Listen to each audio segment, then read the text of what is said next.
In their time, humans were capable of many. They could speak across oceans. Our time. Apes will learn. I will learn. سلام به همراهان همیشگی گلکسی مووی، امیدوارم حالتون خوب باشه. بالاخره انتظار 7 ساله طرفداران سیاره میمون‌ها به اتمام رسید و نسخه 4مش اکران شد که البته داستان این دفعه یک کم فرق داره. تو این ویدیو میخوایم 4مین قسمت از فرانچایز سیاره میمون‌ها با عنوان پادشاهی یا قلمرو سیاره میمون‌ها رو براتون بررسی کنیم. حتما تا انتهای ویدیو با ما همراه باشین. لایک، سابسکرایب و حمایت از ما فراموش نشه. اینجا گلکسی مووی، هر فیلمی با هر ژانری بخوای پیدا میشه.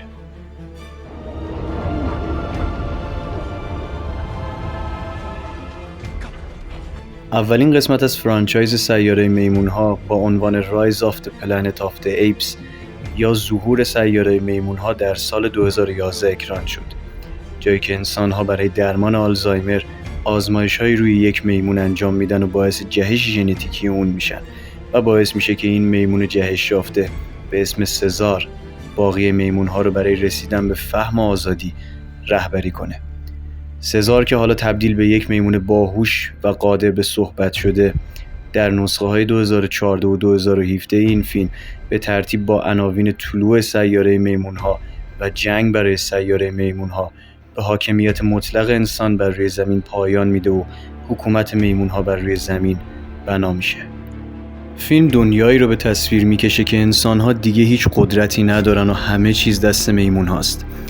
حتی خیلی از آدما قدرت تکلم و حرف زدنشون رو هم از دست دادن که البته به نظر 300 سال خیلی زود بود برای از دست دادن قدرت تکلم. معمولا یک پروسه و زمان خیلی طولانی تری نیازه که یک انسان این قدرت رو بخواد از دست بده و منطقی نیست.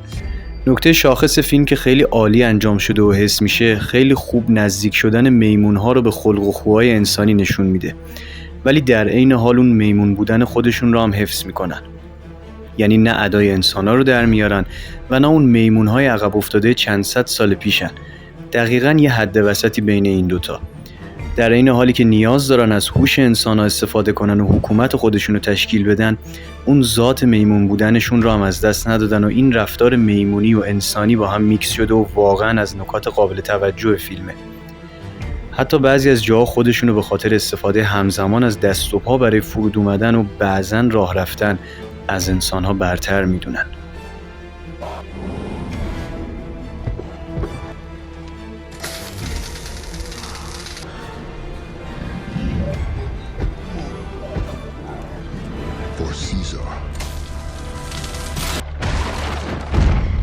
اما درباره شخصیت‌ها بخوایم صحبت کنیم، کاراکتر نووا هنوز خیلی جا داره که اندازه سزار برامون دوست داشتنی بشه، اما در قالب خودش خیلی خوب ظاهر شد و راضی کننده بود. به نوعی نماد همون پیامبر نوظهوره که دوباره خط و مشی درست رو به میمون‌ها یاد میده. با توجه به شباهت اسمش و باد و طوفان و سیل و کشتی میشه اونو به حضرت نوح تشبیه کرد. خصوصیاتی از سزار هم درش دیده میشه. بالاخره مخاطب و طرفدار فیلم عاشق سزارن و باید بعضی از اخلاقیات سزار رو در نووا میدیدن که راضی بشن از فیلم. ولی خب خود نووا اصلا اون کاریزمای سزار رو نداشت. شاید هم به خاطر اینه که هنوز تازه کاره و جوان. نقش بعدی فیلم که خیلی به چشم اومد راکو بود که مشخص از نسل اورانگوتان‌های دستیار عاقل سزار بوده که خب مسیر زندگی و تفکر نووا رو تغییر میده و نقشش به نوعی نقطه عطف فیلم به حساب میاد.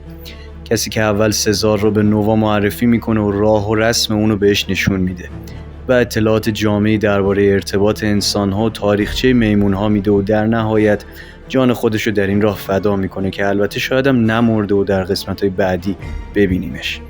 راکو میتونه نماد انسان‌های باخرد و عاقل باشه که راه درست زندگی رو با توجه به تجربه خودش جلوی پات میذاره و در این راه فدا میشه. ویلن و دشمن اصلی فیلم پراکسیموس سزاره که یک میمون قلدر و با ابهته که نقشش رو کوین دورند بازی میکنه.